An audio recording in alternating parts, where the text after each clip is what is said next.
ਤੁਸੀਂ ਸੁਣ ਰਹੇ ਹੋ Chawla news network Toronto CNN Toronto.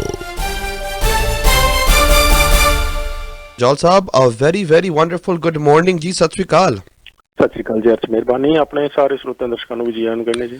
ਤੇ ਆਓ ਫਿਰ ਹੁਣ ਗੱਲਾਂ ਬਾਤਾਂ ਕਰੀਏ ਕੁਝ ਲੋਕਲ ਨਿਊਜ਼ ਦੇ ਬਾਰੇ। ਇਸ ਖਬਰ ਨੂੰ ਕਾਫੀ ਵੱਡੀ ਤਾਦਾਦ ਦੇ ਵਿੱਚ ਲੋਕ ਵੇਟ ਵੀ ਕਰ ਰਹੇ ਨੇ ਜੀ, ਸਪੈਸ਼ਲੀ ਜਿਹੜੀ ਕੈਨੇਡਾ ਦੇ ਇਮੀਗ੍ਰੇਸ਼ਨ ਐਂਡ ਰੈਫਿਊਜੀ ਬੋਰਡ ਹੈ IRB, ਉਹਨਾਂ ਦਾ ਹਾਲੇ ਕੋਈ ਇਰਾਦਾ ਨਹੀਂ ਹੈ ਜੀ ਇਨ ਪਰਸਨ ਹੀਅਰਿੰਗਸ ਲਈ। ਸੋ ਬਜਾਏ ਉਹ ਵੀਡੀਓ ਕਾਨਫਰੰਸਿੰਗ, ਫੋਨ ਇੰਟਰਵਿਊ, ਕੋਈ WhatsApp ਵੀ ਨਹੀਂ, ਪਰ ਸੀਮਸ ਟੂ ਬੀ ਦੈਟ ਆਹੀ ਆ ਜਿਹੜੇ ਮੈਥਡ ਇਸ ਵੇਲੇ, ਬਿਕਾਜ਼ ਅਗੇਨ ਹਾਲੇ ਇਨ ਪਰਸਨ ਹੀਅਰਿੰਗਸ ਉਹ ਨਹੀਂ ਕਰ ਪਾ ਰਹੇ ਤੇ ਬਹੁਤ ਵੱਡੀ ਤਾਦਾਦ ਦੇ ਵਿੱਚ ਬੈਕਲੌਗ ਹਾਲੇ ਵੀ ਕੇਸਿਸ ਨੇ ਐਂਡ ਉਹਨਾਂ ਨੂੰ ਸ਼ਾਇਦ ਇਸ ਸਾਲ ਮੌਕਾ ਨਾ ਮਿਲੇ ਡੇਟ ਲੈਣ ਦਾ।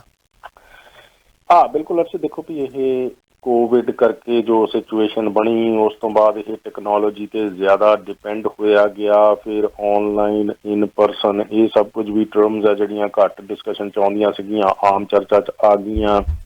ਇਹਦੇ ਕਰਕੇ ਵੀ ਜਾਣੀ ਜਿੱਥੇ ਹੋਰ ਕਾਫੀ ਕੁਝ ਆਨਲਾਈਨ ਅਰਸ਼ ਹੋਇਆ ਵੀ ਇਮੀਗ੍ਰੇਸ਼ਨ ਤੇ ਰੈਫਿਊਜੀ ਬੋਰਡ ਨੇ ਵੀ ਜਿਹੜੀਆਂ ਆਪਣੀਆਂ ਹੀਅਰਿੰਗਸ ਆ ਉਹ ਇਹਨਾਂ ਨੇ ਸ਼ਿਫਟ ਕਰਤੀਆਂ ਸੀਗੀਆਂ ਵੀ ਆਨਲਾਈਨ ਹੀ ਹੀਅਰਿੰਗ ਹੋਊਗੀ ਜੀ। ਇਨ ਪਰਸਨ ਦੀ ਆਪਸ਼ਨ ਤਾਂ ਸੀ, ਪਰ ਉਹ ਲੈਣ ਦੇ ਲਈ ਜਿਹੜੀਆਂ ਕੁਝ ਉਹਨਾਂ ਨੇ ਸ਼ਰਤਾਂ ਹੀ ਜਾਣੀ ਕਿ ਰੱਖੀਆਂ ਹੋਈਆਂ ਸੀਗੀਆਂ ਵੀ ਜਾਣੀ ਕਿ ਸਾਬਤ ਕਰਨਾ ਪੈਂਦਾ ਸੀ ਕਿ ਤੁਸੀਂ ਆਨਲਾਈਨ ਕਿਉਂ ਨਹੀਂ ਹੀਅਰਿੰਗ ਤੇ ਜਾ ਸਕਦੇ ਹੋ, ਹਨਾ, ਉਹਦੇ ਵਿੱਚ ਕੁਝ ਕੰਡੀਸ਼ਨ ਦਾ।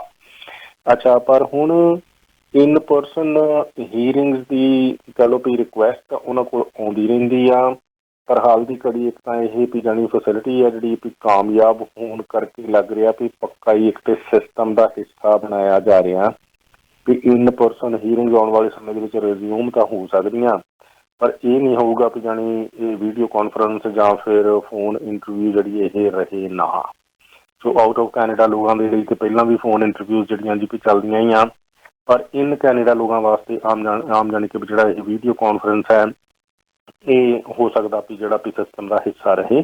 ਸੋ ਖਾਸ ਤੌਰ 'ਤੇ ਜਿਹੜੇ ਰੈਫਿਊਜੀ ਕੇਸਿਸ ਆ ਜੀ ਵੀ ਉਹਨਾਂ ਦੀਆਂ ਜਿਹੜੀਆਂ ਹੀਅਰਿੰਗ ਆ ਅਜੇ ਵੀ ਇਨ ਪਰਸਨ ਜਿਹੜੀਆਂ ਇਮੀਗ੍ਰੇਸ਼ਨ ਤੇ ਰੈਫਿਊਜੀ ਬੋਰਡ ਉਹਨਾਂ ਨੇ ਇਹ ਕੋਵਿਡ ਤੋਂ ਬਾਅਦ ਕਹਿ ਲਓ ਕਿ ਹੁਣ ਸਭ ਕੁਝ ਬਾਕੀ ਨੋਰਮਲ ਹੋ ਰਿਹਾ ਤੇ ਸਰਕਾਰੀ ਦਫ਼ਤਰ ਹੀ ਆ ਜਿਹੜੇ ਜਾਣੀ ਕਿ ਸਾਰਿਆਂ ਤੋਂ ਵੱਧ ਸੁਸਤ ਚਾਲ ਦੇ ਨਾਲ ਦੁਬਾਰਾ ਇਹਨਾਂ ਨੂੰ ਸਟਾਫ ਨੂੰ ਦਫ਼ਤਰਾਂ ਦੇ ਵਿੱਚ ਸੱਦਿਆ ਜਾ ਰਿਹਾ।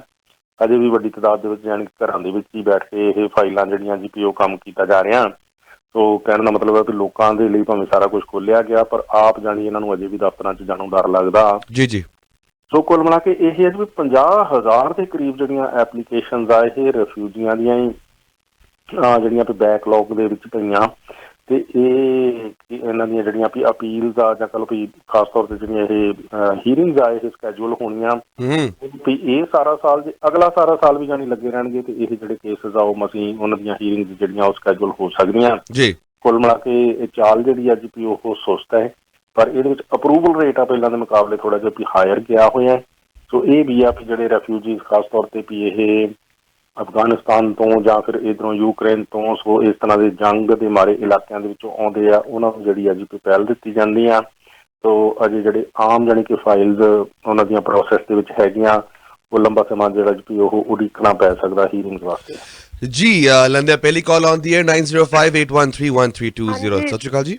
ਦੋਨਾਂ ਨੂੰ ਬਹੁਤ ਬਹੁਤ ਸਤਿ ਸ੍ਰੀ ਅਕਾਲ। ਸਤਿ ਸ਼੍ਰੀ ਅਕਾਲ ਜੀ। ਹਾਂਜੀ ਸਤਪਾਲ ਜੌਲ ਜੀ, ਮੈਂ ਤੁਹਾਨੂੰ ਇੱਕ ਬੇਨਤੀ ਕਹਿ ਲਓ, ਇਹਨੂੰ ਤੁਸੀਂ ਕਿਸ ਤਰ੍ਹਾਂ ਲੈਂਦੇ ਆ। ਮੈਂ ਬੜੀ ਦੁਖੀ ਹਾਂ ਕਿ ਫੋਨ ਆਉਂਦਾ ਜੀ ਤੁਸੀਂ ਰਾਤ ਦੇ 9 ਵਜੇ ਜੀ ਤੁਸੀਂ ਕੈਮਰੇ ਲਵਾ ਲਓ ਜੀ, ਤੁਸੀਂ ਨਾ ਵਿੰਡੋ ਲਵਾ ਲਓ, ਅਸੀਂ ਤੁਹਾਨੂੰ ਫ੍ਰੀ ਐਸਟੀਮੇਟ ਦੇ ਸਕਦੇ ਹਾਂ ਜੀ, ਤੁਸੀਂ ਆਹ ਕਰ ਲਓ। ਇੰਨੀ ਕੁ ਤੰਗ ਆ ਨਾ ਕਿ ਨਾ ਇਹ ਟਾਈਮ ਦੇਖਦੇ, ਨਾ ਇਹ ਆਹ ਕਰਾ ਲਓ, ਉਹ ਕਰਾ ਲਓ, ਜੇ ਡੱਕ ਕਲੀਨਿੰਗ ਕਰਾ ਲਓ ਜੀ ਰਾਤ ਦੇ 10 ਵਜੇ। ਤੁਸੀਂ ਮੈਨੂੰ ਇਹ ਦੱਸੋ ਕਰਦੇ ਵੀ ਕੰਪਿਊਟਰ ਤੋਂ ਕਿੰਨੇ ਕੁ ਅਸੀਂ ਬਲੌਕ ਕਰੀਏ? ਇਹਦੀ ਕੀ ਤੁਸੀਂ ਕੋਈ ਇਹਦੇ ਸਮੱਸਿਆ ਦਾ ਹੱਲ ਕੱਢ ਸਕਦੇ ਆ? ਜੇ ਕੋਈ ਸੁਣਦਾ ਮੇਰੀ ਹੱਥ ਬੰਨ੍ਹ ਕੇ ਬੇਨਤੀ ਉਹਨਾਂ ਦੇ ਚਰਨਾਂ 'ਚ, ਪਲੀਜ਼ ਸਾਨੂੰ ਲੋਕਾਂ ਨੂੰ ਤੰਗ ਨਾ ਕਰੋ। ਜੇ ਸਾਨੂੰ ਲੋੜ ਹੋਊਗੀ ਅਸੀਂ ਖੁਦ ਫੋਨ ਕਰਾਂਗੇ। ਡੱਕ ਕਲੀਨ ਤੁਸੀਂ ਮੇਰਾ ਖਿਆਲ ਸਾਲ 'ਚ ਇੱਕ ਵਾਰੀ ਕਰਾਉਂਦੇ ਆ, ਕੈਮਰੇ ਆਪਾਂ ਇੱਕ ਵਾਰੀ ਲਵਾ ਲੈਂਦੇ ਆ, ਦੁਬਾਰਾ ਲੋੜ ਨਹੀਂ ਪੈਂਦੀ 5-4 ਸਾਲ। ਰਾਈਟ, ਇੰਨਾ ਸਿਰ ਖਾਂਦੇ ਨਾ ਉਹ ਦੇਖਦੇ ਆ ਵੀ ਇਹ ਲੋਕ ਸੁੱਤੇ ਹੋਣਗੇ, ਕੋਈ ਬਿਮਾਰ ਹੋਊਗਾ, ਕਿਸੇ ਦਾ ਬੱਚਾ ਛੋਟਾ ਹੋਊਗਾ, ਕੁਛ ਵੀ ਆ, ਦੇ ਡੋਂਟ ਗਿਵ ਅ ਡੈਮ। ਇੱਕ ਸਾਡਾ ਵੀਰ ਪੰਜਾਬੀ ਆਇਆ, ਨਾ ਆਪਣਾ ਡੇਵ ਦੱਸੇ ਜੀ ਤੁਸੀਂ ਵਿੰਡੋ ਲਵਾ ਲਓ, ਮੈਂ ਤੁਹਾਨੂੰ ਪ੍ਰੀ ਐਸਟੀਮੇਟ ਫੋਨ ਤੇ ਹੀ ਦੇ ਦੇਣਾ। ਤੁਸੀਂ ਦੱਸੋ ਇਹ ਲੋਕਾਂ ਨੂੰ ਬੇਵਕੂਫ ਕਿਉਂ ਬਣਾਉਂਦੇ ਆ ਇੰਨਾ? ਜਿੰਨੇ ਤੁਸੀਂ ਗੁਰੂ ਘਰਾਂ 'ਚ ਚਲ ਜਾਓ, ਪੇਪਰ ਵਾਲੇ ਬਾਕਸ ਆ ਜਿੱਥੇ ਅਖਬਾਰਾਂ ਰੱਖੀ ਦੀਆਂ ਉਹ ਭਰੇ ਆ। ਤੁਸੀਂ ਕੋਈ ਇੰਟਰਸੈਕਸ਼ਨ ਨਹੀਂ ਇਹਨਾਂ ਨੇ ਖਾਲੀ ਛੱਡਿਆ।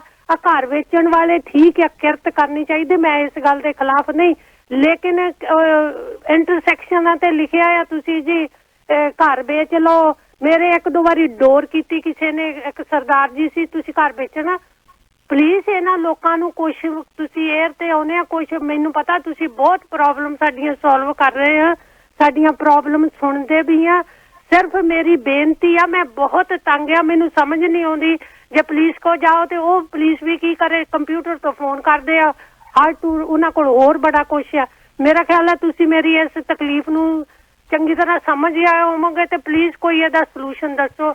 ਮਿਹਰਬਾਨੀ, ਮੈਂ ਤੁਹਾਡੀ ਬਹੁਤ ਅਰਸ਼ ਜੀ ਬੇਟਾ, ਤੁਹਾਡੀ ਬਹੁਤ ਬਹੁਤ ਮਿਹਰਬਾਨੀ ਕਿ ਤੁਸੀਂ ਟਾਈਮ ਦਿੱਤਾ ਹੈ, ਕਿਉਂਕਿ ਤੁਹਾਡਾ ਟਾਈਮ ਬਹੁਤ ਕੀਮਤੀ ਹੁੰਦਾ ਹੈ ਜੀ। ਬਹੁਤ ਬਹੁਤ thank you so much ma'am. ਹਾਂ ਜੀ, ਬਹੁਤ ਬਹੁਤ ਧੰਨਵਾਦ ਭੈਣ ਜੀ। ਦੇਖੋ, ਜਿੱਥੇ ਟਾਈਮ ਤਾਂ ਕੀਮਤੀ ਹੈ, ਪਰ ਉਹਦੇ ਨਾਲ ਹੀ ਫਿਰ ਇਸ ਤਰ੍ਹਾਂ ਦੇ ਵਿਸ਼ੇ ਜਿਹੜੇ ਆ ਵੀ ਉਹ ਵੀ ਬਹੁਤ ਬਹੁਤ ਜ਼ਰੂਰੀ ਨੇ ਵੀ ਟਾਈਮ ਟੂ ਟਾਈਮ ਉਹ ਡਿਸਕਸ਼ਨ ਦੇ ਵਿੱਚ ਆਉਂਦੇ ਰਹਿਣ, ਕਿਉਂਕਿ ਹਾਂ ਭਾਵੇਂ ਕਿ ਚਲੋ ਇਹ ਗੱਲਬਾਤ ਸਮੇਂ ਦੇ ਲਿਹਾਜ਼ ਨਾਲ ਚੱਲਦੀ ਵੀ ਰਹਿੰਦੀ ਆ ਵੀ ਕੀ ਕਰਨ ਦੀ ਲੋੜ ਹੈ, ਪਰ ਕਿਉਂਕਿ ਵੀ ਹਰ ਭੈਣ ਭਰਾ ਹਰ ਰੋਜ਼ ਪ੍ਰੋਗਰਾਮ ਦੇ ਨਾਲ ਜੁੜ ਨਹੀਂ ਸਕਦੇ ਜੀ। ਸੋ ਹੁਣ ਬੇਨਤੀ ਹੈ ਕਿ ਕਾਪੀ ਪੈਨ ਇਨ ਬਿਟਵੀਨ ਤੁਸੀਂ ਲੈ ਲਓ, ਤਿਆਰ ਕਰ ਲਓ। ਅਸੀਂ ਤੁਹਾਨੂੰ ਫੋਨ ਨੰਬਰ ਦੱਸ ਦਿੰਦੇ ਹਾਂ ਵੀ ਕੀ ਇਲਾਜ ਕਰ ਸਕਦੇ ਹੋ। ਕਾਪੀ ਪੈਨ ਤੁਸੀਂ ਆਪਣਾ ਰੱਖ ਲਓ ਤਾਂ ਕਿ ਫੋਨ ਨੰਬਰ ਤੁਸੀਂ ਲਿਖ ਸਕੋ। ਵੈਸੇ ਤਾਂ ਵੈਬਸਾਈਟ ਵੀ ਹੈ। ਸੋ ਕੈਨੇਡੀਅਨ ਗਵਰਨਮੈਂਟ ਨੇ ਅਰਸ਼ ਇੱਕ ਡੂ ਨੋਟ ਕਾਲ ਲਿਸਟ ਇਸ ਸਿਸਟਮ ਜਾਣੀ ਕਿ ਬਣਾਇਆ ਹੋਇਆ ਵੀ ਉਹ ਲੋਕ ਜਿਹੜੇ ਕਿ ਸਤਾਏ ਹੋਏ ਆ ਵੀ ਇਸ ਤਰ੍ਹਾਂ ਦੀਆਂ ਟੈਲੀਮਾਰਕੀਟਿੰਗ ਜਾਂ ਕਾਲਸ ਉਹ ਨਹੀਂ ਚਾਹੁੰਦੇ, ਮਤਲਬ ਜਿਹੜੇ ਲੋਕ ਉੱਥੇ ਰਜਿਸਟਰ ਨਹੀਂ ਕਰਦੇ ਤੇ ਗਵਰਨਮੈਂਟ ਇਹ ਸਮਝਦੀ ਆ ਜਾਂ ਟੈਲੀਕਮਿਊਨੀਕੇਸ਼ਨਸ ਦੇ ਵਿੱਚ ਵੀ ਜਿਹੜੀਆਂ ਇਹ ਟੈਲੀਫੋਨ ਸਰਵਿਸ ਪ੍ਰੋਵਾਈਡਰਸ ਆ ਉਹ ਇਹ ਸਮਝਦੇ ਆ ਵੀ ਫਿਰ ਜਿਹੜੀਆਂ ਇਹ ਟੈਲੀਮਾਰਕੀਟਿੰਗ ਜਾਂ ਮਾਰਕੀਟਿੰਗ ਦੀਆਂ ਕਾਲਸ ਆ ਵੀ ਇਹਨਾਂ ਲੋਕਾਂ ਨੇ ਬੰਦ ਨਹੀਂ ਕਰਵਾਉਣੀਆਂ, ਤਦ ਕਰਕੇ ਨਹੀਂ ਇਹਨਾਂ ਨੇ ਡੂ ਨੋਟ ਕਾਲ ਲਿਸਟ ਦੇ ਵਿੱਚ ਅਜੇ ਤੱਕ ਨਾ ਪਾਇਆ ਜੀ। ਇਸ ਕਰਕੇ ਸੋਲੂਸ਼ਨ ਆਲਮੋਸਟ ਜਾਣੀ ਕਿ ਕਈ ਵਾਰੀ ਇੱਥੇ ਸਿਸਟਮ ਦੇ ਵਿੱਚ ਬਹੁਤ ਸਾਰੇ ਹੁੰਦੇ ਆ, ਨੌਲੇਜ ਆਪਾਂ ਨਾ ਹੋਣ ਕਰਕੇ ਜਾਣੀ ਕਿ ਇਸ ਤਰ੍ਹਾਂ ਹੁੰਦਾ ਵੀ ਆਪਾਂ ਜਿਹੜਾ ਪਿਸਦੇ ਰਹਿੰਦੇ ਆ ਦਹਾਕਿਆਂ ਬੱਧੀ ਇਹੋ ਜਿਹੀਆਂ ਸਮੱਸਿਆਵਾਂ ਦੇ ਵਿੱਚ। ਕੁੱਲ ਮਿਲਾ ਕੇ ਇਹ ਹੈ ਜੀ ਵੀ ਡੂ ਨੋਟ ਕਾਲ ਲਿਸਟ ਜੇ ਤੁਸੀਂ ਇੱਥੇ ਕਰੋਗੇ ਨਾ ਗੂਗਲ ਵੀ, ਤੇ ਉਹਨਾਂ ਦੀ ਉੱਥੇ ਵੈਬਸਾਈਟ ਵੀ ਆ ਜਾਣੀ ਆ ਤੇ ਤੁਸੀਂ ਉੱਥੇ ਕਾਲ ਵੀ ਕਰਕੇ ਉਹਨਾਂ ਨੂੰ ਕਹਿ ਸਕਦੇ। ਵੈਸੇ ਉਹ ਕੋਈ ਏਡੀ ਵੱਡੀ ਗੱਲ ਨਹੀਂ, ਮਤਲਬ ਉੱਥੇ ਇੱਕ ਦੋ ਸਟੈਪਸ ਦੇ ਵਿੱਚ ਉਹ ਤੁਹਾਡਾ ਫੋਨ ਨੰਬਰ ਹੈ ਜਿਹੜਾ ਜੀ ਵੀ ਲੈ ਕੇ ਉਹ ਉਸੇ ਵੇਲੇ ਉਸ ਲਿਸਟ 'ਚ ਸ਼ਾਮਲ ਹੋ ਜਾਂਦਾ ਵੀ ਜੇ ਜਾਣੀ ਉਹ 100% ਇਫੈਕਟਿਵ ਨਾ ਹੋਵੇ ਨਾ, 100% ਤੇ ਦੁਨੀਆ ਵਿੱਚ ਕੁਛ ਨਹੀਂ ਹੈਗਾ, ਪਰ ਬਹੁਤ ਵੱਡੀ ਤਾਦਾਦ ਦੇ ਵਿੱਚ ਜਾਣੀ ਨੱਥ ਪੈ ਜਾਂਦੀ ਆ ਵੀ ਇਹ ਕਾਲਸ ਤੁਹਾਨੂੰ ਆਉਣੀਆਂ ਬੰਦ ਹੋ ਜਾਂਦੀਆਂ। ਤੁਸੀਂ ਜਸਟ ਉੱਥੇ ਆਪਣਾ ਨੰਬਰ ਹੀ ਪਾਉਣਾ ਹੁੰਦਾ ਵੀ ਆਹ ਨੰਬਰ ਆ, ਇੱਥੇ ਮੈਂ ਚਾਹੁੰਦਾ ਵੀ ਕੋਈ ਵੀ ਜਿਹੜਾ ਕਾਲ ਸਾਨੂੰ ਮਾਰਕੀਟਿੰਗ ਦੇ ਸਿਲਸਿਲੇ ਦੇ ਵਿੱਚ ਨਾ ਆਵੇ, ਹੈ ਨਾ। ਸੋ ਇਹ ਸੌਖਾ ਕੰਮ ਹੈ ਜੀ। ਇਹ ਵਾਸਤੇ ਤੁਸੀਂ ਗੂਗਲ ਤੇ ਵੀ ਜਾ ਸਕਦੇ ਆ, ਆਪਣਾ ਇਹ ਡੂ ਨੋਟ ਕਾਲ ਲਿਸਟ ਆ ਜਿਹੜੀ ਇਹਨਾਂ ਦਾ ਸਪੋਰਟ ਸੈਂਟਰ ਆ, ਤੁਸੀਂ ਗੂਗਲ ਕਰ ਸਕਦੇ ਹੋ। ਤੇ ਜਾਂ ਫਿਰ ਜਿਹੜਾ ਫੋਨ ਨੰਬਰ ਆ ਉਹਨਾਂ ਦਾ, ਵੈਸੇ ਫੋਨ ਨੰਬਰ ਆਪਾਂ ਭੈਣ ਭਰਾਵਾਂ ਨੂੰ ਕਹਿੰਦੇ ਹੋਏ ਵੀ ਆਪਾਂ ਜਿਹੜੇ ਇੱਥੇ ਕਲਚਰ ਆ ਕੇ ਬਣਾਇਆ ਹੋਇਆ ਨਾ ਵੀ ਫੋਨ ਮਿਲਾ ਕੇ ਬਹਿ ਜਾਂਦੇ ਆ ਵੀ ਆਪਾਂ ਕਈ ਵਾਰੀ ਘਰੇ ਬੈਠੇ ਆ, ਵਿਹਲਿਆਂ ਟਾਈਮ ਹੈਗਾ, ਪਰ ਜਿੱਥੇ ਜਿੱਥੇ ਆਪਾਂ ਫੋਨ ਮਿਲਾਉਂਦੇ ਆ ਉਹ ਲੋਕ ਕਈ ਵਾਰੀ ਵਿਹਲੇ ਨਹੀਂ ਹੁੰਦੇ। ਸੋ ਕਾਫੀ ਸਾਰਾ ਕਈ ਵਾਰੀ ਆਪਾਂ ਜਿਹੜਾ ਆਪਣਾ ਵਿਹਲਾ ਟਾਈਮ ਆ ਉਹ ਫੋਨਾਂ ਤੇ ਗੁਜ਼ਾਰ ਕੇ ਉਹਨਾਂ ਲੋਕਾਂ ਦਾ ਟਾਈਮ ਆਪਾਂ ਗਵਾ ਵੀ ਦਿੰਦੇ ਆ। ਗੱਲ ਮਿਲਾ ਕੇ ਇਹ ਹੈ ਜੀ ਵੀ ਹੁਣ ਤੁਸੀਂ MP ਨੂੰ, ਕਾਉਂਸਲਰ ਨੂੰ, MPP ਨੂੰ, ਕਿਸੇ ਨੂੰ ਵੀ ਇਹ ਫੋਨ ਕਰਨੇ ਬੰਦ ਕਰ ਦੇਣੇ ਆ। ਫੋਨ ਕਰਨੇ ਜੇ ਤੁਸੀਂ ਬੰਦ ਨਹੀਂ ਕੀਤੇ ਪਿਛਲੇ 10-20 ਸਾਲ ਤੇ ਤੁਹਾਡੀਆਂ ਸਮੱਸਿਆਵਾਂ ਵੀ ਹੱਲ ਨਹੀਂ ਹੋਈਆਂ ਆ, ਹਨਾ। ਫੋਨ ਮਸਲੇ ਦਾ ਹੱਲ ਨਹੀਂ ਆ। ਜਿਹਦੇ ਨਾਲ ਵੀ ਤੁਸੀਂ ਗੱਲ ਕਰਨੀ ਆ ਲਿਖ ਕੇ ਪਾਓ, ਉਹਨੂੰ ਚਿੱਠੀ ਪਾਓ, ਚਿੱਠੀ ਤੇ ਟਿਕਟ ਵੀ ਨਹੀਂ ਲੱਗਦੀ, ਹਨਾ। ਤੁਸੀਂ ਬਕਾਇਦਾ ਤੌਰ ਤੇ ਉਹਨਾਂ ਨੂੰ ਈਮੇਲ ਪਾਓ। ਅੱਜ ਕੱਲ੍ਹ ਈਮੇਲ ਦਾ ਆਮ ਕਲਚਰ ਆ। ਸੋ ਤਦ ਕਰਕੇ ਇਹ ਹੈ ਜੀ ਕਿ ਜੇ ਵਾਕਈ ਤੁਸੀਂ ਕਿਸੇ ਸਮੱਸਿਆ ਦਾ ਹੱਲ ਚਾਹੁੰਦੇ ਆ ਤੇ ਉਹ ਹੱਲ ਕਰਨ ਦੇ ਲਈ ਸਾਨੂੰ ਸਿਸਟਮ ਵਰਕ ਕਿੱਦਾਂ ਕਰਨਾ ਉਹ ਸਿੱਖਣਾ ਪੈਣਾ। ਤਦ ਕਰਕੇ ਇਹ ਹੈ ਵੀ 1.25 ਲੱਖ ਬੰਦੇ ਚੋਂ ਜੇ ਇੱਕ ਬੰਦਾ ਵੀ ਸਿੱਧਾ ਤੁਰ ਪਵੇ ਤੇ LMIA ਚੇਂਜ ਕਰਵਾ ਸਕਦੇ ਆ ਆਪਾਂ। ਗੁਰੂ ਨਾਨਕ ਦੇਵ ਜੀ ਦਾ ਨਾਂ ਸਾਈਨ ਸਿੱਧੇ ਜਗ੍ਹਾ ਤੇ ਲਵਾ ਸਕਦੇ ਜਿੱਥੇ ਸਤਿਕਾਰ ਦੇ ਨਾਲ ਲੱਗਣਾ ਚਾਹੀਦਾ ਸੀਗਾ। ਇੱਕ ਬੰਦਾ ਹੀ ਬਹੁਤ ਹੁੰਦਾ ਜੋ ਸਿਸਟਮ ਨੂੰ ਸਮਝਦਾ, ਹਨਾ। ਉਹਦੇ ਕੋਲ ਕਿਸੇ ਕੁਰਸੀ ਦੀ ਵੀ ਨਹੀਂ ਲੋੜ, ਇਹ ਵੀ ਆਪਾਂ ਸਾਬਤ ਕੀਤਾ ਵੀ ਕੁਰਸੀ ਦੀ ਵੀ ਨਹੀਂ ਲੋੜ, ਉਹ ਤੋਂ ਬਿਨਾਂ ਹੀ ਆਪਾਂ ਇਕੱਲੇ ਹੀ ਕਾਫੀ ਆ। ਇਸ ਕਰਕੇ ਭੈਣ ਭਰਾਓ ਤੁਸੀਂ ਵੀ ਇਕੱਲੇ ਬਹੁਤ ਹੋ, ਪਰ ਕਿਉਂਕਿ ਤੁਸੀਂ ਆਪਣੀ ਐਨਰਜੀ ਨੂੰ ਫੋਕਸ ਤਰੀਕੇ ਦੇ ਨਾਲ ਜਿੱਥੇ ਉਹ ਲੱਗਣੀ ਚਾਹੀਦੀ ਉੱਥੇ ਲਾਉਂਦੇ ਨਹੀਂ ਹੋ। ਸੋ ਨੰਬਰ ਨੋਟ ਕਰੋ ਜੀ 1866-580-3625। ਇਹ ਤਾਂ ਹੈਗਾ ਫੋਨ ਨੰਬਰ।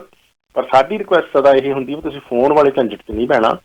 ਤੁਸੀਂ ਜਸਟ ਆਨਲਾਈਨ ਜਾ ਕੇ ਆਪਣਾ ਜਿਹੜਾ ਨੰਬਰ ਹੀ ਉੱਥੇ ਪਾਉਣਾ ਆ ਤੇ ਉਹ ਨੰਬਰ ਉਸੇ ਵੇਲੇ ਅਕ੍ਰੋਸ ਕੈਨੇਡਾ ਉਹ ਰਜਿਸਟਰ ਹੋ ਜਾਣਾ। ਤੁਹਾਨੂੰ ਇਹ ਫੋਨ ਕਾਲ ਕਾਫੀ ਹੱਦ ਤੱਕ ਇਹ ਸਮੱਸਿਆ ਤੁਹਾਡੀ ਹੱਲ ਹੋ ਜਾਏਗੀ ਜੀ। ਉਸ ਲਿਹਾਜ਼ ਨਾਲ ਇਹ ਜਿਹੜਾ ਜੀ ਸਿੰਪਲ ਹੱਲ ਹੈਗਾ। ਬਹੁਤ ਸਾਰੇ ਹਾਲ ਹੀ ਦੇ ਵਿੱਚ ਜੌਲ ਸਾਹਿਬ ਇੱਕ ਕਹ ਲਓ ਕੈਨੇਡਾ ਦੇ ਬੈਂਕਸ ਕਾਫੀ ਕੰਪਲੇਨਾਂ ਆ ਰਹੀਆਂ ਨੇ ਕਿ ਜਿਨ੍ਹਾਂ ਨੇ ਵੀ ਈ ਟ੍ਰਾਂਸਫਰ ਕੀਤੇ ਸੀ ਪਿਛਲੇ ਹਫ਼ਤੇ, ਕਾਫੀ ਜਣਿਆਂ ਨੂੰ ਇਨਕਲੂਡਿੰਗ ਮਾਈ ਸੈਲਫ ਇਹਦੇ ਵਿੱਚ ਲਪੇਟੇ 'ਚ ਆ ਗਏ ਸੀ ਅਸੀਂ। ਸਾਨੂੰ ਥੋੜ੍ਹਾ ਜਿਹਾ ਕਿ ਪੈਸੇ ਹਲੇ ਤੱਕ ਪਹੁੰਚੇ ਕਿਉਂ ਨਹੀਂ। ਬਹੁਤ ਸਾਰੇ ਈ ਟ੍ਰਾਂਸਫਰ ਫਰਾਡਸ ਹੋ ਰਹੇ ਨੇ ਜੀ, ਐਂਡ ਫੰਡਸ ਕਾਫੀ ਅਕਾਊਂਟਸ ਦੇ ਵਿੱਚੋਂ ਡਿਸਅਪੀਅਰ ਵੀ ਹੋ ਰਹੇ ਨੇ।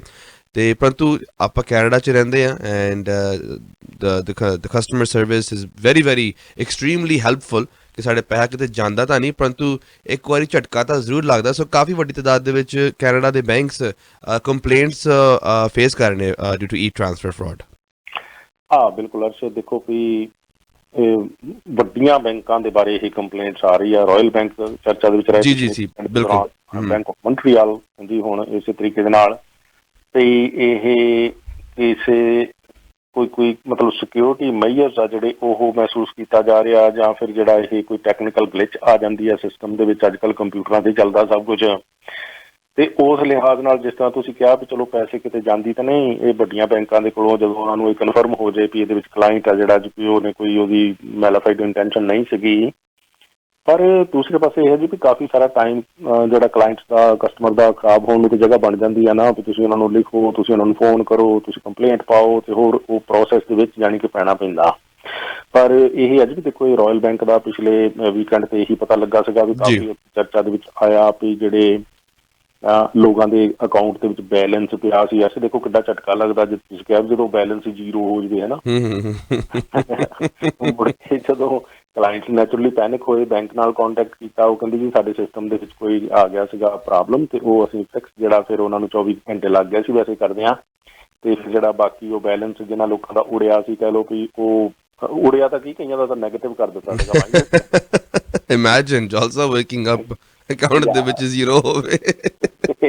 ਉਹ ਫਿਰ ਉਹਨਾਂ ਨੇ ਜੀ ਰੀਇੰਬਰਸ ਕੀਤਾ ਜਿਹੜੇ ਕਲਾਇੰਟ ਉਹ ਤੋਂ ਅਫੈਕਟ ਹੋਏ ਸੀ, ਅਪੋਲੋਜਾਈਜ਼ ਵੀ ਕੀਤਾ। ਇਹ 13-14 ਅਪ੍ਰੈਲ ਦੀ ਗੱਲ ਆ ਜੀ। ਇੱਦਾਂ ਹੀ ਫਿਰ ਜਾਣੀ ਜਿਹੜੀਆਂ ਈ ਟ੍ਰਾਂਸਫਰ ਦੇ ਫਰਾਡ ਹੋਏ, ਬੈਂਕ ਆਫ ਮੌਂਟਰੀਅਲ ਦੀਆਂ ਕੁਝ ਸ਼ਿਕਾਇਤਾਂ ਆਈਆਂ, ਜਾਣੀ ਕੁੱਲ ਮਿਲਾ ਕੇ ਜਾਣੀਆਂ ਇਸ ਤਰ੍ਹਾਂ ਦੀਆਂ ਸ਼ਿਕਾਇਤਾਂ ਆਈਆਂ ਕੈਨੇਡਾ ਦੇ ਵਿੱਚ। ਜਿਹੜੇ ਮਤਲਬ ਓਮਬੁਡਸਮੈਨ ਹੈਗੇ, ਕਹ ਲਓ ਕਿ ਜਾਂ ਲੋਕਪਾਲ ਜਿਹੜੇ ਬੈਂਕਾਂ ਦੀਆਂ ਸਾਰੀਆਂ ਸ਼ਿਕਾਇਤਾਂ ਨੂੰ ਦੇਖਦੇ ਆ, ਵੀ ਉਹਨਾਂ ਦੇ ਕੋਲ ਕੰਪਲੇਂਟਸ ਇਹ ਈ ਫਰਾਡ ਟ੍ਰਾਂਸਫਰ ਦੀਆਂ ਕਾਫੀ ਵਧੀਆਂ। ਪਿਛਲੇ ਸਾਲ ਦੇ ਵਿੱਚ ਹੀ ਕਹਿ ਲਓ ਵੀ 36 ਕੰਪਲੇਂਟ ਜਾਣਾ ਇਹਨਾਂ ਵਾਸਤੇ, ਜਾਣੀ ਉਹ ਇੱਕ ਵੱਡਾ ਨੰਬਰ ਨਹੀਂ ਸੀ ਆਉਣੀਆਂ ਚਾਹੀਦੀਆਂ ਜੀ। ਉਹ ਵੀ ਖਾਸ ਤੌਰ ਤੇ ਵੀ ਬੈਂਕ ਆਫ ਮੌਂਟਰੀਅਲ ਵਰਗੀ ਜਿਹੜੀਆਂ ਵੱਡੀਆਂ ਬੈਂਕਾਂ ਨੇ। ਸੋ ਇਹ ਅਜੀ ਵੀ ਜਿਹੜੇ ਸੀਨੀਅਰਸ ਆ ਉਹਨਾਂ ਨੂੰ ਕਈ ਵਾਰੀ ਇਹਦੇ ਵਿੱਚ ਟਾਰਗੇਟ ਜਿਹੜਾ ਫਰਾਡਸਟਰਸ ਦੇ ਵੱਲੋਂ ਕੀਤਾ ਜਾਂਦਾ। ਇੱਕ ਤੇ ਇਹ ਐਡਵਾਈਸ ਕੀਤਾ ਜਾਂਦਾ ਵੀ ਆਪਣਾ ਜਿਹੜਾ ਲੌਗਇਨ ਇਨਫੋਰਮੇਸ਼ਨ ਆ ਆਨਲਾਈਨ ਉਹਨੂੰ ਸਿਕਿਉਰ ਰੱਖਣਾ, ਸੇਫ ਰੱਖਣਾ, ਤੇ ਜਾਣੀ ਜਿਹੜਾ ਇਹ ਪਿੰਨ ਕੋਡ ਆ ਜਾਂ ਆਪਣਾ ਪਾਸਵਰਡ ਆ ਨਾ, ਉਹ ਤੁਹਾਡੇ ਸਿਰਾਂ ਦੇ ਵਿੱਚ ਹੋਣਾ ਚਾਹੀਦਾ। ਉਹਨਾਂ ਦੇ ਕਹਿਣ ਦਾ ਮਤਲਬ ਇਹ ਆ ਵੀ ਤੁਹਾਡੇ ਕੋਲ ਹੀ ਹੋਣਾ ਚਾਹੀਦਾ। ਇੱਥੋਂ ਤੱਕ ਕਿ ਹਸਬੈਂਡ ਵਾਈਫ ਜਿੰਨਾ ਚਿਰ, ਤੇ ਆਪਾਂ ਕੱਲ੍ਹ ਵੀ ਗੱਲ ਕਰ ਰਹੇ ਸੀ, ਜਿੰਨਾ ਚਿਰ ਬਣਦੀ ਆ ਉਹਨਾਂ ਚਿਰ ਤੋਂ ਭਾਵੇਂ ਤੁਸੀਂ ਜੋ ਮਰਜ਼ੀ ਹੈ ਨਾ, ਉਹਨਾਂ ਚਿਰ ਸਾਰਾ ਕੁਛ ਮਾਫ ਆ ਜੀ। ਤੇ ਜਿੱਦਣ ਵਿਗਾੜ ਪੈ ਗਏ, ਅਦਾਲਤੀ ਹੋ ਗਏ, ਉਦਣ ਫਿਰ ਜਾਣੀ ਕਿ ਆਉਂਦਾ ਜੀ ਵੀ ਉਹ ਪਾਸਵਰਡ ਨੂੰ ਵਰਤ ਕੇ ਤੇ ਖਾਤਾ ਖਾਲੀ ਕਰ ਜਾਂਦੀ ਇੱਕ ਧਿਰ ਤੇ ਦੂਜੀ ਦੇਖਦੀ ਰਹਿ ਜਾਂਦੀ ਆ। ਇਸੇ ਕਰਕੇ ਉਹ ਕਹਿੰਦੇ ਵੀ ਜੀ ਪਾਸਵਰਡ ਆਪਣਾ ਹੈ ਨਾ, ਤੇ ਕੱਲ ਨੂੰ ਜੇ ਜਾਣੀ ਕਿ ਵੀ ਨਹੀਂ ਵੀ ਤੁਸੀਂ ਇਕੱਠੇ, ਤੇ ਫਿਰ ਉਸ ਲਿਹਾਜ਼ ਨਾਲ ਜਿਹੜਾ ਤੁਹਾਡਾ ਖਾਤਾ ਆ ਉਹ ਬਚਿਆ ਰਹੂਗਾ। ਸੋ ਇੱਕ ਦੂਜੇ ਨਾਲ ਪਾਸਵਰਡ ਨਹੀਂ ਸ਼ੇਅਰ ਕਰਨਾ ਹਸਬੈਂਡ ਵਾਈਫ ਦੇ। ਬਾਅਦ ਬੈਂਕ ਨਹੀਂ ਇਹ ਗੱਲ ਮੰਨਦੀ ਕਿ ਅਸੀਂ ਹਸਬੈਂਡ ਵਾਈਫ ਸੀਗੇ ਜੀ, ਤੁਹਾਨੂੰ ਪਤਾ ਨੋ। ਉਹ ਕਹਿੰਦੇ ਜੀ ਜਿਹੜਾ ਇੰਡੀਵਿਜੂਅਲ ਨੇ ਆਪਣਾ ਪਾਸਵਰਡ ਆਪ ਸੰਭਾਲ ਕੇ ਰੱਖਣਾ, ਤੇ ਜੇ ਪਾਸਵਰਡ ਕਿਸੇ ਨਾਲ ਸ਼ੇਅਰ ਕਰਕੇ ਤੁਹਾਡਾ ਅਕਾਊਂਟ ਖਾਲੀ ਹੋ ਗਿਆ ਤੇ ਉਹਦੀ ਜ਼ਿੰਮੇਵਾਰੀ ਬੈਂਕ ਦੀ ਨਹੀਂ ਆ, ਫਿਰ ਇਹ 100% ਆ। ਬਿਲਕੁਲ।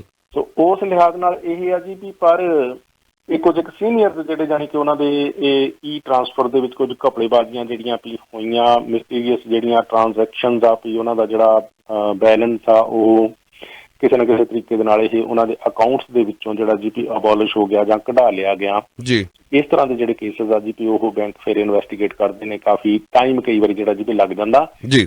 ਸਭ ਕੁਝ ਦੇ ਵਿੱਚ ਜਾਣੀ ਲਰਨ ਕਰਨ ਵਾਲੀ ਇਹੋ ਗੱਲ ਆ ਵੀ ਆਪਣੀ ਆਨਲਾਈਨ ਜਿਹੜੀ ਲੌਗਇਨ ਇਨਫੋਰਮੇਸ਼ਨ ਆ ਕਿਸੇ ਵੀ ਤਰ੍ਹਾਂ ਬੈਂਕ ਬਾਅਦ ਦੇ ਵਿੱਚ ਮੰਨਦੇ ਨਹੀਂ ਗੇ ਜੀ। ਮੈਂ ਪਰਿਵਾਰ ਦੇ ਮੈਂਬਰਾਂ ਨਾਲ ਸਾਂਝਾ ਕੀਤਾ ਸੀ ਪਾਸਵਰਡ। ਸੋ ਇਹ ਹਰ ਇੱਕ ਜਿਹੜਾ ਆਪਣੇ ਚੱਲਦਾ ਹੀ ਆ ਪਰਿਵਾਰਾਂ ਦੇ ਵਿੱਚ ਕਲਚਰ, ਤੁਹਾਨੂੰ ਪਤਾ ਹੀ ਆ ਜੀ। ਪਹਿਲਾਂ ਤੇ ਜੇ ਪਰਿਵਾਰ ਦਾ ਜੀ ਕ੍ਰਾਈਮ ਵੀ ਕਰ ਰਿਹਾ ਤੇ ਆਪਾਂ ਉੱਤੇ ਪੜਦੇ ਹੀ ਪਾਈ ਜਾਂਦੇ, ਸਿਫਤਾਂ ਹੀ ਕਰੀ ਜਾਂਦੇ, ਭਾਵੇਂ ਨਾ ਵੀ ਸਿਫਤਯੋਗ ਹੋਵੇ ਪਰਿਵਾਰ ਦਾ ਜੀ।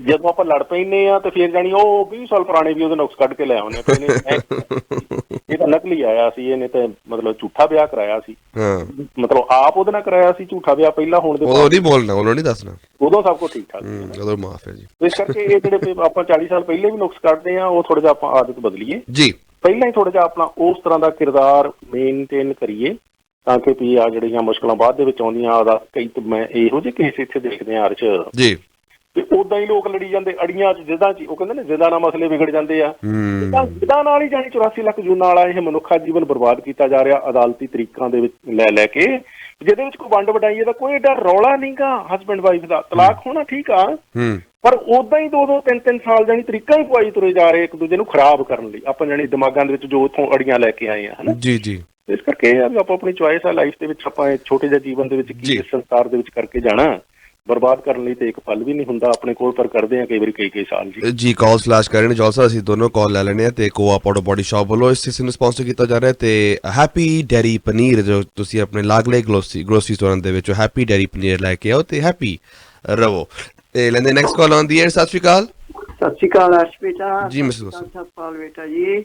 ਹਾਂਜੀ ਹਾਂਜੀ ਮੇਰਾ ਤਾਂ ਇੱਕ ਇਹ ਤਾਂ ਰੋਜ਼ ਹੀ ਆਉਂਦੀ, ਮੈਂ ਪਿਛਲੇ ਇੱਕ ਹਫ਼ਤੇ ਗੱਡੀ ਸੀ ਪਾਰਕ ਕੀਤੀ ਤੇ ਉਹ ਕੋਈ ਬੰਦਾ ਕਿਸੇ ਨੂੰ ਮੇਰੇ ਨਾਲ ਬੀਬੀ ਬੈਠੀ ਕਹਿੰਦਾ ਗੱਡੀ ਗਲਤ ਪਾਰਕ ਕਰਤੀ ਕਿ ਤੁਸੀਂ ਕਿਸੇ ਮਾਰੀ ਹੈ, ਕਹਿੰਦੀ ਕਦੇ ਨਹੀਂ ਮਾਰੀ, ਤੇ ਬਹੁਤ ਚਿਰ ਦੀ ਗੱਡੀ ਚਲਾਉਂਦੀ। ਘਰ ਮੈਂ ਆਈ ਤਾਂ ਕਹਿੰਦੇ ਤੁਹਾਡੇ ਘਰ ਪੁਲਿਸ ਆ ਚੁੱਕੀ, ਪੁਲਿਸ ਬੋਲਦੀ ਆ ਤੇ ਬੋਲਦੇ ਆ ਤੁਸੀਂ ਗੱਡੀ ਮਾਰ ਕੇ। ਮੈਂ ਕਿਹਾ ਕਿੱਥੋਂ, ਕਿਹੜੇ ਪੁਲਿਸ ਸਟੇਸ਼ਨ ਤੋਂ ਤੁਸੀਂ ਬੋਲਦੇ ਆ, ਮੈਨੂੰ ਦੱਸੋ ਕਿੱਥੇ ਮਾਰੀ ਹੈ, ਜੇ ਅੱਗੇ ਲਿਆਓ ਗੱਲ ਕਰਾ ਜੀ ਤੇ ਮਾਰੀ ਕੁਝ ਕਰਕੇ ਬੋਲ ਲਾ ਕੇ ਚਲੇ ਗਏ ਪੁਲਿਸ ਵਾਸਤੇ। ਦੇਖੋ ਇਹਨੇ ਫਿਰ ਇੱਕ ਅਰਸ਼ ਜਿਹੜੀ ਮੈਂ ਟਿਕਟ ਮੈਂ ਦਿੱਤੀ ਉਹ ਕਿੱਥੋਂ ਮਿਲਣੀ ਮੈਨੂੰ ਆਪ। ਮਿਸਿਸ ਗੋਸਲ ਤੁਸੀਂ ਦੂਸਰੇ ਨੰਬਰ ਤੇ ਕਾਲ ਕਰ ਲਿਓ 9057990999, ਠੀਕ ਹੈ ਜੀ। ਉਹਨੂੰ ਕਰਾਂ ਸੁੱਖੀ ਹਾਂਜੀ ਉੱਥੇ ਕਰ ਲਓ ਜੀ, ਉੱਥੇ ਹੈਡ ਆਫਿਸ ਕਾਲ ਕਰ ਲਓ, ਉੱਥੇ ਤੁਹਾਨੂੰ ਟਿਕਟ ਡੀ ਪਈ ਹੈ। Thank you Mrs Gosal. ਬੇਨਤੀ ਹੈ ਜੀ ਕਾਲਰਸ ਨੂੰ ਕਿ ਟੌਪਿਕ ਤੇ ਰਿਹਾ ਕਰੋ, ਆਫ ਦੀ ਏਅਰ ਮੇਰੇ ਨਾਲ ਗੱਲਬਾਤ ਕਰ ਲਿਆ ਕਰੋ, ਐਨੀ ਅਦਰ ਰਿਲੇਟਡ। ਇਸ ਟਾਈਮ ਅਗੇਨ ਬਹੁਤ ਕੀਮਤੀ ਹੈ। ਸਤਿ ਸ਼੍ਰੀ ਅਕਾਲ ਜੀ। ਹੈਲੋ ਸਤਿ ਸ਼੍ਰੀ ਅਕਾਲ ਭਾਈ ਸਾਹਿਬ ਜੀ। ਸਰ ਜਿਹੜੇ ਹੁਣੇ ਆਪਣਾ ਉਹ ਦੱਸ ਰਹੇ ਸੀਗੇ ਆਪਣਾ ਸਾਰਾ ਜੀ ਜੌਲ ਸਾਹਿਬ। ਹਾਂਜੀ ਹਾਂਜੀ ਜੀ ਸਰ, ਮੈਂ ਤੁਹਾਡੇ ਜਿਹੜਾ ਇਹ ਬੋਲ ਰਹੇ ਤੁਸੀਂ ਮੈਨੂੰ ਬਹੁਤ ਅੱਛੇ ਲੱਗੇ ਹੈਗੇ ਆ, ਬਹੁਤ ਅੱਛੀ ਤੁਹਾਡੀ ਭਾਸ਼ਾ ਹੈਗੀ ਆ ਸਰ। ਮੈਂ ਚਾਹੁੰਦਾ ਹੈਗਾ ਕਿ ਤੁਸੀਂ ਹਿੰਦੁਸਤਾਨ ਦੀ ਤਰੱਕੀ ਦੇ ਬਾਰੇ ਵੀ ਸਾਨੂੰ ਦੱਸੋ ਤਾਂ ਕਿ ਸਾਨੂੰ ਪਤਾ ਲੱਗੇ ਕਿ ਹਿੰਦੁਸਤਾਨ ਕੀ ਤਰੱਕੀ ਕਰਦਾ ਪਿਆ ਹੈਗਾ ਆ ਔਰ ਕਿਸ ਤਰ੍ਹਾਂ ਦੀਆਂ ਤਰੱਕੀਆਂ ਕਰਦਾ ਪਿਆ ਹੈਗਾ। ਬੁਰਾਈਆਂ ਤਾਂ ਅਸੀਂ ਹਰ ਵੇਲੇ ਸੁਣਦੇ ਹਾਂ sir. Thank you very much. ਬਹੁਤ ਬਹੁਤ ਧੰਨਵਾਦ। ਮੇਰੀ ਰਿਕੁਐਸਟ ਹੈ ਸਰ ਜੀ। ਥੈਂਕ ਯੂ ਜੀ। ਹਿੰਦੁਸਤਾਨ ਤਰੱਕੀਆਂ ਕਰ ਵੀ ਰਿਹਾ ਹੈ ਜੌਲ ਸਾਹਿਬ। ਸਭ ਤੋਂ ਵੱਡਾ ਸਵਾਲ ਤਾਂ ਮੇਰਾ ਤੁਹਾਨੂੰ ਇਹ ਫॉर ਮਾਈਸੈਲਫ ਟੂ ਕਿ ਕੁਝ ਕਰ ਵੀ ਰਿਹਾ ਹੈ ਕਿ ਲੋਕਾਂ ਦੇ ਪੈਸੇ ਹੜਪ ਰਿਹਾ ਆ। ਦੇਖੋ ਜੀ ਵੀ ਜਿਨ੍ਹਾਂ ਨੇ ਤਾਂ ਹਿੰਦੁਸਤਾਨ ਘੁੰਮ ਕੇ ਦੇਖਿਆ, ਅਸੀਂ ਹੁਣ ਜੰਮੂ ਕਸ਼ਮੀਰ ਤੋਂ ਕੰਨਿਆ ਕੁਮਾਰੀ ਤੱਕ ਤੇ ਗੁਜਰਾਤ ਤੋਂ ਲੈ ਕੇ ਅਸਾਮ ਤੱਕ ਮਤਲਬ ਪਿੰਡੋ ਪਿੰਡ ਵੀ ਗਏ ਹੋਏ ਆ, ਹਨਾ। ਅੱਜ ਵੀ ਤੁਹਾਨੂੰ ਉੱਥੇ ਬਿਹਾਰ ਦੇ ਵਿੱਚ, ਉੜੀਸਾ ਚ, ਤਾਮਿਲਨਾਡੂ ਚ ਲੋਕ ਮਿਲ ਜਾਣਗੇ ਨੰਗੇ ਪੈਰੀ, ਜਾਣੀ ਕਿ ਬੀਬੀਆਂ ਵਿਚਾਰੀਆਂ ਉਹਨਾਂ ਨੇ ਪੰਡਾਂ ਸਿਰ ਤੇ ਚੱਕੀਆਂ ਤੇ ਹਾਂ ਬਿਲਕੁਲ ਬਿਲਕੁਲ ਬਿਲਕੁਲ ਯੈਸ ਕੱਚੇ ਰਾਹ ਬਿਲਕੁਲ ਹਾਂ। ਬਹੁਤ ਸਾਰੇ ਪਿੰਡਾਂ 'ਚ ਬਿਜਲੀ ਅੱਜ ਵੀ ਹੈ ਨਹੀਂ। ਇਹ ਹੁਣ ਠੀਕ ਆ, ਆਪਾਂ ਨੂੰ ਭਾਂਡਾ ਜਿੰਨਾ ਭਰਿਆ ਹਿੱਸਾ ਉਹ ਦੇਖਣਾ ਚਾਹੀਦਾ, ਖਾਲੀ ਨਹੀਂ ਦੇਖਣਾ ਚਾਹੀਦਾ ਬਿਲਕੁਲ। ਪਰ ਜਿਹੜਾ ਭਰ ਗਿਆ ਤੇ ਜਿਹੜੇ ਅਜੇ ਵਿਚਾਰੇ ਖਾਲੀ ਆ, ਬਿਜਲੀ ਵੀ ਨਹੀਂ ਪਹੁੰਚੀ, ਕੱਚੇ ਰਾਹਾਂ 'ਚ ਖੱਜਲ ਹੋ ਰਹੇ, ਧੂੜ ਫੱਕ ਰਹੇ, ਉਹਨਾਂ ਦੀ ਗੱਲ ਕਰਨਾ ਆਪਣਾ ਫਰਜ਼ ਬਣਦਾ ਜੀ। ਹੁਣ ਕੱਲਾ ਜੇ ਆਪਾਂ ਇੱਥੇ ਬਹਿ ਕੇ ਸਿਫਤਾਂ ਹੀ ਕਰੀ ਜਾਈਏ ਆਪਣੀਆਂ, ਹਨਾ, ਇੰਨਾ ਮੈਂ ਕਰਤਾ ਜੀ, ਠੀਕ ਆ ਜੀ, ਬਹੁਤ ਬਹੁਤ ਧੰਨਵਾਦ, ਕਰਨ ਲਈ ਚੁਣਿਆ ਸੀ ਲੋਕਾਂ ਨੇ, ਕਰਤਾ, ਬਹੁਤ ਧੰਨਵਾਦ, ਪਰ ਬਹੁਤ ਕੁਛ ਬਾਕੀ ਆ। ਤੇ ਉਹ ਜਿਹੜਾ ਬਾਕੀ ਰਹਿੰਦਾ, ਇਹ ਮੀਡੀਆ ਦੀ ਡਿਊਟੀ, ਫਰਜ਼ ਬਣਦਾ ਕਿ ਉਹਦੇ ਬਾਰੇ ਉਹ ਗੱਲ ਕਰੇ ਜੀ। ਦੂਸਰਾ ਇਹ ਹੈ ਜੀ, ਜਿੱਦਣ ਤੋਂ ਮੈਂ ਪਰਸਨਲੀ ਕੈਨੇਡਾ 'ਚ ਪੈਰ ਪਾਇਆ, ਮੈਂ ਦੇਖ ਰਿਹਾ ਸੀ ਕਿ ਕਿੱਦਾਂ ਅਸੀਂ ਕੈਚੀ ਚੁੱਕ ਕੇ ਖਾਲੀ ਹੱਥ ਆਏ ਸੀ ਤੇ ਕਿੱਦਾਂ ਹਰ ਤਰ੍ਹਾਂ ਦੇ ਚੋਰੀਆਂ ਫਰਾਡਾਂ 'ਚ ਸਾਡੇ ਹੱਥ ਆ। ਅਸੀਂ ਇੱਥੇ ਬੈਠ ਕੇ ਉੱਥੇ ਦੇ ਨੁਕਸ ਬਹੁਤ ਕੱਢਦੇ ਹਾਂ, ਪਰ ਫਿਰ ਮੈਂ ਪੁੱਛਦਾ ਹੁੰਦਾ ਵੀ ਆਪਾਂ ਤੇ ਉੱਥੋਂ ਸੋਨੇ ਦੇ ਆਏ ਸੀ ਤੇ ਇੱਥੇ ਆ ਕੇ ਆਪਾਂ ਸੋਨੇ ਦਿਆਂ ਨੇ ਇੱਥੇ ਪੱਥਰ ਦੇ ਹੋ ਕੇ ਕਿੱਦਾਂ ਫਰਾਡ ਸ਼ੁਰੂ ਕਰ ਲਏ, ਕਿੱਦਾਂ ਝੂਠ ਮਾਰੇ, ਕਿੱਦਾਂ ਇਮੀਗ੍ਰੇਸ਼ਨ ਵੀਜ਼ਾ ਦੇ ਫਰਾਡ ਵੀ ਜਾਰੀ ਰੱਖੇ, ਕੈਨੇਡੀਅਨ ਸਿਟੀਜ਼ਨ ਬਣ ਕੇ ਵੀ। ਆਪਾਂ ਤਾਂ ਬੈਸਟ ਸੀਗੇ ਨਾ। ਹੁਣ ਮੈਂ ਗੱਲ ਇਹ ਵੀ ਕਰਨਾ ਚਾਹੁੰਦਾ ਵੀ ਇੱਥੇ ਬਹੁਤ ਸਾਰੇ ਲੋਕਾਂ ਨੂੰ ਬੈਠਣ ਨੂੰ ਲੱਗਦਾ ਹੁਣ ਪੰਜਾਬ ਦੇ ਲੋਕ ਬਦਲ ਬਹੁਤ ਗਏ ਜੀ, ਉਹ ਸਾਨੂੰ ਉੱਥੇ ਗਿਆ ਨੂੰ ਪੁੱਛਦੇ ਦੱਸਦੇ ਨਹੀਂ, ਬੁਲਾਉਂਦੇ ਨਹੀਂ। ਇਹਦਾ ਕਾਰਨ ਆ ਪੰਜਾਬ ਦੇ ਲੋਕ ਇੰਨੇ ਕਮਲੇ ਨਹੀਂ ਹੈਗੇ, ਇਹੀ ਆਪਾਂ ਲੋਕ ਆ ਜਿਨ੍ਹਾਂ ਨੂੰ 40 ਸਾਲ ਪਹਿਲਾਂ 30 ਸਾਲ ਪਹਿਲਾਂ ਉਹ ਔਖੇ ਪਲਕਾਂ ਤੇ ਬਿਠਾਉਂਦੇ ਸੀ ਲੋਕ। ਹੁਣ ਇੱਕ ਤਾਂ ਉਹ ਇੱਥੇ ਆ ਕੇ ਕਾਫੀ ਸਾਰੀਆਂ ਅਸਲੀਅਤਾਂ ਦੇਖ ਗਏ ਆ, ਖਾਸ ਇਹਦੇ ਵਿੱਚ ਰੋਲ ਅਦਾ ਕੀਤਾ ਹੈ ਤੇ ਇੱਥੇ ਆ ਕੇ ਉਹਨਾਂ ਨੇ ਦੇਖਿਆ ਵੀ ਸਾਡੇ ਆਪਣੇ ਹੀ ਲੋਕ ਜਿਹੜੇ ਕਦੇ ਖਾਲੀ ਹੱਥ ਆਏ ਸੀ ਇੱਥੇ ਆਪਣਾ ਸਵਰਗ ਸਿਰਜਣ ਅਰਸ਼, ਉਹਨਾਂ ਨੇ ਖੁਦ ਜੌਬ ਲੈਟਰਾਂ, ਚਿੱਠੀਆਂ, LMIA ਦੇ ਧੋਖਿਆਂ ਦੇ ਨਾਲ ਆਪਣੇ ਲੋਕਾਂ ਨੂੰ ਹੀ ਲੁੱਟਿਆ। ਤੇ ਜਿਹੜੇ ਉਹ ਲੁੱਟ ਹੋ ਕੇ ਇੱਥੋਂ ਲੋਕ ਵਾਪਸ ਗਏ ਆ ਤੇ ਉਹ ਦੱਸਦੇ ਆ ਵੀ ਸਾਡੇ ਇੱਥੇ ਕੀ ਚੱਜ ਆ ਤੇ ਕੀ ਕਚੱਜ ਆ। ਵੀ ਜਦੋਂ ਸਾਡੇ ਕਚੱਜ ਨਹੀਂ ਸਤਿਕਾਰ ਲੈਣ ਵਾਲੇ ਤੇ ਉਹ ਲੋਕ ਉੱਥੇ ਸਾਡਾ ਸਤਿਕਾਰ ਨਹੀਂ ਕਰੋਗੀ। ਚੰਗਿਆਈ ਵੀ ਫੈਲ ਜਾਂਦੀ ਆਪਣੇ ਆਪ ਬਿਨਾਂ ਦੱਸਿਆ ਤੇ ਭੈਣ ਭਰਾਓ ਬੁਰਾਈ ਵੀ ਫੈਲ ਜਾਂਦੀ ਆਪਣੇ ਆਪ ਬਿਨਾਂ ਦੱਸਿਆ। ਤੇ ਹੁਣ ਕੈਨੇਡਾ ਦੇ ਵਿੱਚ ਆ ਕੇ ਜੋ ਚੰਦ ਆਪਾਂ ਚਾੜੇ ਹੋਏ ਆ ਨਾ, ਬੇਈਮਾਨੀਆਂ ਦੇ, ਚੋਰੀਆਂ ਦੇ, ਠੱਗੀਆਂ ਦੇ, ਸਿਸਟਮਾਂ ਨੂੰ ਲੁੱਟਣ ਦੇ, ਬਾਹਲੇ ਚਲਾਕ ਚੁਸਤ ਛੱਤ ਬਣ ਕੇ ਇਹ ਸਾਡੀਆਂ ਉੱਥੇ ਪਹੁੰਚੀਆਂ ਹੋਈਆਂ ਨੇ ਬੇਈਮਾਨੀਆਂ ਸਾਡੇ ਕਿਰਦਾਰਾਂ ਦੀਆਂ, ਤਾਂ ਉਹ ਸਾਨੂੰ ਬੁਲਾ ਕੇ ਰਾਜੀ ਨਹੀਂ ਹੈਗੇ। ਇਹ ਅੰਡਰਸਟੈਂਡ ਕਰਨ ਦੀ ਲੋੜ ਹੈ। ਉਹ ਲੋਕਾਂ 'ਚ ਕੋਈ ਨੁਕਸ ਨਹੀਂ, ਲੋਕ ਉਹੀ ਨੇ, ਪਰ ਉਹ ਆ ਕੇ ਸਾਡੀਆਂ ਹੁਣ ਸੱਚਾਈਆਂ ਇੱਥੇ ਦੇਖ ਕੇ ਆ ਵੀ ਅਸੀਂ ਅਸਲ ਦੇ ਵਿੱਚ ਅਮੀਰ ਹੈ, ਵੱਡੇ ਘਰ, ਸਭ ਕੁਝ ਕਿੱਦਾਂ ਬਣਾ ਰਹੇ ਹਾਂ ਵੱਡੀ ਤਾਦਾਦ ਦੇ ਵਿੱਚ ਉਹਦੇ ਵਿੱਚੋਂ, ਹਨਾ। ਤੋ ਇਸ ਕਰਕੇ ਸਾਡੀਆਂ ਬੇਈਮਾਨੀਆਂ ਉਹਨਾਂ ਦੇ ਖੂਨ ਦੇ ਵਿੱਚ ਹੁਣ ਕਹਿ ਲਓ ਵੀ ਬੇਨਕਾਬ ਹੋ ਚੁੱਕੀਆਂ, ਜਿਹਦੇ ਕਰਕੇ ਸਾਡੀਆਂ ਅਸਲੀਅਤਾਂ ਉੱਥੇ ਵੀ ਹੁਣ ਅਸੀਂ ਉਹਨਾਂ ਦੇ ਨੁਕਸ ਕੱਢਦੇ ਹਾਂ। ਉੱਥੇ ਲੀਡਰਾਂ ਨੂੰ ਸਵਾਲ ਕਰਦੇ ਹੁੰਦੇ ਸੀ, ਉਹਨਾਂ ਨੂੰ ਜਾ ਕੇ ਜਦੋਂ ਅਸੀਂ ਸਵਾਲ ਕਰਦੇ ਹਾਂ ਤੇ ਉਹ ਕਹਿੰਦੇ ਚਲੋ ਠੀਕ ਹੈ ਜੀ, ਅਸੀਂ ਤਾਂ ਬਹੁਤ ਮਾੜੇ ਲੋਕ ਇੱਥੇ ਚਲੋ ਰਹਿ ਗਏ, ਤੁਸੀਂ ਤਾਂ ਬਹੁਤ ਸੋਹਣੇ ਉੱਥੇ ਗਏ ਸੀ, ਚੰਗੇ ਸਿਆਣੇ ਗਏ ਸੀ, ਤੇ ਦੱਸੋ ਫਿਰ ਕਿਹੜਾ ਫਰਾਡ ਉੱਥੇ ਨਹੀਂ ਕੀਤਾ। ਤੁਸੀਂ ਦੱਸ ਦਿਓ ਉੱਥੇ ਜਾ ਕੇ ਕੀ ਰੰਗ ਲਾਤੇ ਆ, ਹਨਾ। ਬਈ ਕੈਲੀਫੋਰਨੀਆ ਨੂੰ ਪੰਜਾਬ ਬਣਾਤਾ ਕਿ ਮਤਲਬ ਪੰਜਾਬ ਕੈਲੀਫੋਰਨੀਆ ਚਲੋ ਅਸੀਂ ਨਹੀਂ ਬਣਾ ਸਕੇ, ਤੁਸੀਂ ਕੈਲੀਫੋਰਨੀਆ ਨੂੰ ਕੈਲੀਫੋਰਨੀਆ ਰਹਿਣ ਤਾ, ਤੁਸੀਂ ਓਨਟਾਰੀਓ ਨੂੰ ਓਨਟਾਰੀਓ ਰਹਿਣ ਤਾ, ਨਹੀਂ ਰਹਿਣ ਤਾ। ਤੇ ਫਿਰ ਕੀ ਫਰਕ ਹੋਇਆ ਵੀ ਆਪਾਂ ਬਹੁਤ ਉੱਥੋਂ ਚੰਗੇ ਤੇ ਸਿਆਣੇ ਲੋਕ ਆਏ ਸੀਗੇ। ਸੋ ਇਸ ਕਰਕੇ ਦੇਖੀਏ ਜੀ ਕੀ ਆਪਾਂ ਉਹਨੇ ਸੋਨੇ ਦੇ ਹੈਗੇ ਵੀ ਆ ਜਿੰਨੇ ਦੇ ਆਪਾਂ ਆਪਣੇ ਆਪ ਨੂੰ ਬਾਹਰੀ ਤੌਰ ਤੇ ਬਣਾਈ ਫਿਰਦੇ ਆ। ਆਪਾਂ ਆਪਣੇ ਸਿਰਾਂ ਦਾ ਨਾਪ ਤੋਲ ਕਰੀਏ, ਸੱਚਾਈ ਸਾਹਮਣੇ ਆ ਜਾਏ। 416 ਮੇਰਾ ਆਪਣੇ ਕਹਿਣ ਦਾ ਮਤਲਬ ਇਹ ਆ ਜੀ ਅਸੀਂ ਉੱਥੋਂ ਦੀਆਂ ਤਰੱਕੀਆਂ, ਉੱਥੋਂ ਦੇ ਕਰੋੜਾਂ ਲੋਕਾਂ ਨੂੰ ਮੁਬਾਰਕ, ਉਹ ਉੱਥੇ ਰਹਿੰਦੇ ਲੋਕ ਆਪਣਾ ਆਪ ਦੇਖ ਲੈਣਗੇ, ਆਪਣੀਆਂ ਸਿਫਤਾਂ ਵੀ ਆਪ ਕਰ ਲੈਣਗੇ, ਆਪਣਾ ਕ੍ਰਿਟਿਸਿਜ਼ਮ ਵੀ ਆਪ ਕਰ ਲੈਣਗੇ। ਅਸੀਂ ਇੱਥੇ ਬੈਠ ਕੇ ਆਪਣਾ ਆਪ ਹੀ ਚੁੱਕ ਲਈਏ, ਆਪਣਾ ਆਪ ਹੀ ਸਾਂਭ ਲਈਏ, ਕੈਨੇਡਾ ਨੂੰ ਜਿੱਦਾਂ ਦਾ ਇਹ ਸੀਗਾ ਉਦਾਂ ਦਾ ਛੱਡ ਕੇ ਹੀ ਮਰ ਜਾਈਏ। ਨਹੀਂ ਬੈਟਰ ਕਰ ਸਕਦੇ ਤਾਂ ਓਨਾ ਹੀ ਸਾਡੇ ਤੇ ਲਈ ਬਹੁਤ ਆ ਜੀ, ਵੱਧ ਗੱਲ ਦੀ ਕੋਈ ਆਸ ਨਹੀਂ ਹੈ ਜੀ। ਤੁਸੀਂ ਜੌਲ ਸਾਹਿਬ ਦੇ ਨਾਲ ਗੱਲਬਾਤ ਕਰਨਾ ਚਾਹੁੰਦੇ ਹੋ ਡਾਇਰੈਕਟ, ਇਹਨਾਂ ਦੇ WhatsApp ਗਰੁੱਪ ਦੇ ਵਿੱਚ ਸ਼ਾਮਲ ਹੋਣਾ ਚਾਹੁੰਦੇ ਹੋ ਤਾਂ 4168953784 4168953784 ਤੇ ਤੁਸੀਂ ਜੌਲ ਸਾਹਿਬ ਦੇ ਨਾਲ ਡਾਇਰੈਕਟਲੀ ਗੱਲਬਾਤ ਕੀਤੀ ਜਾ ਸਕਦੀ ਹੈ। ਜੌਲ ਸਾਹਿਬ ਟਾਈਮ ਦੇਣ ਵਾਸਤੇ ਬਹੁਤ ਬਹੁਤ ਧੰਨਵਾਦ। ਥੈਂਕ ਯੂ ਜੀ, ਥੈਂਕ ਯੂ ਸੋ ਮਚ ਜੌਲ ਸਾਹਿਬ। ਤੁਸੀਂ ਸੁਣ ਰਹੇ ਹੋ Chawla news network Toronto CNN Toronto.